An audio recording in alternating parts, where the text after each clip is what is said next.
Hello दोस्तों, ये percentage का क्वेश्चन है। इसमें बोल रहा है कि if A is income is 571/7% और B is income if A is income is 525% more than B is savings and A is savings is 16.66% और बी इज़ एक्सपेंडिचर।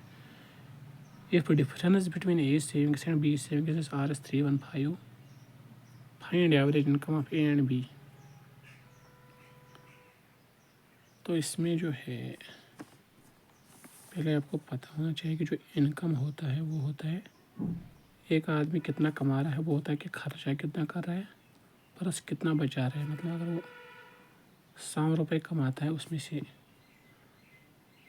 75 रुपये वो खर्च कर रहा है, मतलब 25 बचा रहा है, 25 अपने अकाउंट में डाल रहा है ताकि बाद में वो 5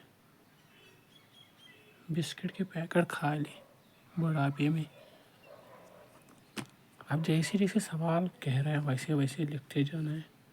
पहले कह रहा है कि as income is 571/7% of B is income, तो डायरेक्ट 571/7 की फ्रैक्शनल वैल्यू आती है 4/7। अगर आपको डायरेक्ट याद नहीं रहता तो इसमें क्या करना होता है, 5/1/7% इसके साथ मल्टीपल करेंगे, ये आ जाएगा 49, 4 कैरी 7 5 35, 35 प्लस 4 39 प्लस में 1/7%। तो ये आ गया 400% अपन 7। परसेंट का मतलब होता है नीचे 2 ज़ीरो, तो ये परसेंट और 2 ज़ीरो गए, फ्रैक्शनल वैल्यू आ गई 4/7।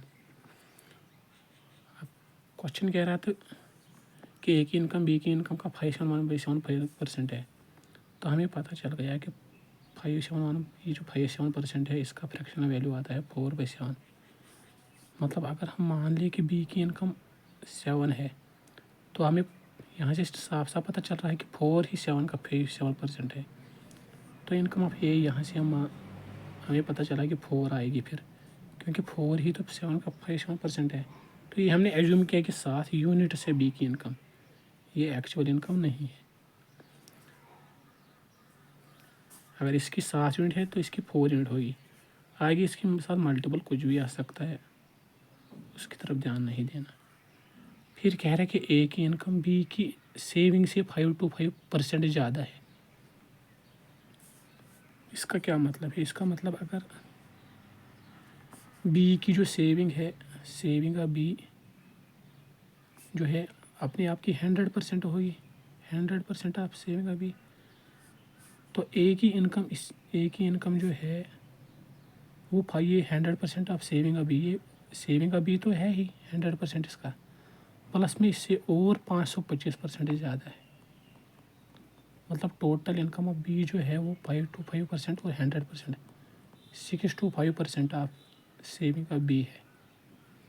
अब 6 to 5% की जो फ्रैक्शनल वैल्यू है 25 से काटना है, तो ये कटेगा 25 बार 25/% कटेगा 4 पर। परसेंट का मतलब होता है नीचे 100 है, 25 into 4 100।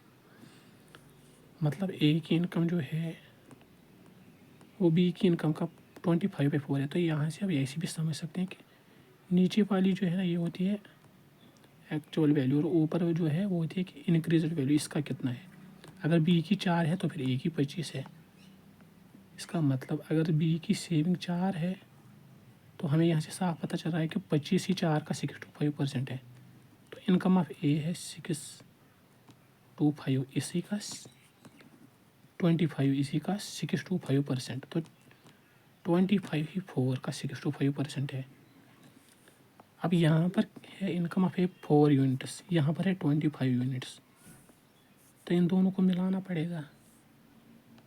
तो अगर मैं इसको 25 बना दूँ तो फिर कैलकुलेशन में प्रॉब्लम हो जाएगी, तो मैं पहले ही यहाँ पर 2 ज़ीरो बढ़ा देता हूँ ताकि आगे परसेंटेज निकालने में आसानी हो। इसको 400 बनाएंगे, इसको 100 से मल्टीप्लाई करेंगे। अब इस वाले रेशियो को हम डायरेक्ट इसके साथ कंपेयर नहीं कर सकते जब तक ये जो कॉमन रेशियो है ना ये इक्वल ना आ जाए। और इसको इक्वल बनाने के मुझे इस रेशियो को 16 से मल्टीपल करना पड़ेगा, तभी ये 400 बनेगा। तो इसको 16 से मल्टीपल करने पे ये 25 बन जाएगा 400, और 4 को जब 16 से मल्टीपल करेंगे ये बन जाएगा 64। अब मैं इसको वहाँ उठा सकता हूँ, यहाँ से जो अब सेविंग अब भी आ गई ना, अब मैं ये यहाँ लिख सकता हूँ, अब ये इक्वल आ गई। तो सेविंग ऑफ बी इसका मतलब आ गई 64। जब इनकम ऑफ ए 400 थी तब सेविंग ऑफ बी 64 है, तो उसी टाइम की बात करनी हुई तभी हम दो रेशियोज़ को कनेक्ट कर सकते हैं। अब मैंने आपको बताया कि इनकम होता है एक्सपेंडिचर प्लस सेविंग, तो यहाँ से बी का एक्सपेंडिचर क्या आएगा, इनकम माइनस सेविंग। तो एक्सपेंडिचर ऑफ बी यहाँ से आ गया 636, इन दोनों का डिफरेंस।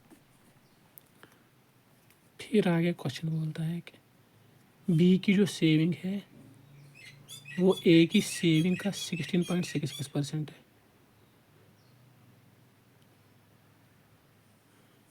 बी की जो सेविंग है वो ए की सेविंग का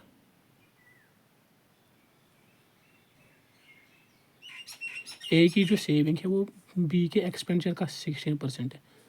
तो 16.66% का फ्रैक्शनल वैल्यू होता है 1/6। तो कह रहा है कि ए की सेविंग बी की एक्सपेंडिचर का 1/6 है, तो ये है बी का एक्सपेंडिचर।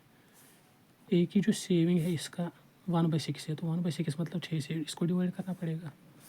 6 से इसको डिवाइड करेंगे तो ये आ गया 106। तो यहाँ से मैंने फिर से आपको बताया कि इनकम होता है एक्सपेंडिचर प्लस सेविंग। यहाँ से इनकम है 400, सेविंग है, तो एक्सपेंडिचर आएगा ए का, दोनों का डिफरेंस 294। फिर क्वेश्चन बोल रहा है कि ए की सेविंग और बी की सेविंग का डिफरेंस है 315, लेकिन यहाँ पर जो हमने एज्यूम किया यूनिट, इनमें तो डिफरेंस आ रहा है इन दोनों सेविंग्स का 106 और इसका 42, तो 42 यूनिट्स ही फिर 315 RS है। आगे क्वेश्चन बोल रहा है कि ए और बी की एवरेज इनकम बतानी है।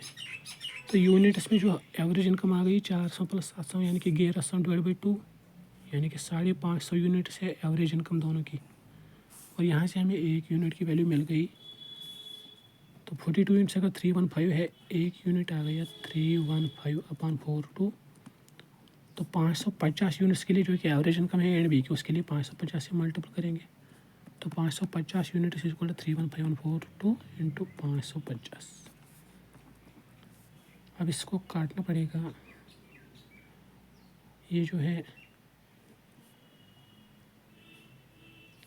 3 से काटेंगे, 14 टाइम्स यहाँ से 3 10 30, एक यहाँ आ गया 3 25 15।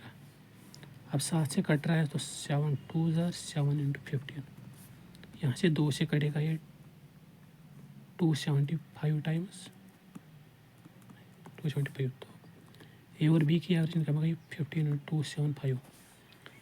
अब जब 15 का 275 से मल्टीपल करना होता है, किसी भी नंबर को 15 से मल्टीपल करना होता है, तो इसको हम लिखते हैं 10 + 5 15 की जगह, यहाँ से आएगा 275। तो 10 से मल्टीपल करने पे तो सिर्फ एक 0 ही आएगा, और 5 से मल्टीपल करने पे ये जो 10 से आया था ना उसी का आधा आएगा, तो इसका आधा हो गया 1375। तो 27 और 13 है, 2700 1300 हो गया 4 के, प्लस 50 और 75 हो गया 125। तो 4 के 100 हो गया 4100 और साथ में 25। तो ये आ गई ए और बी की एवरेज इनकम।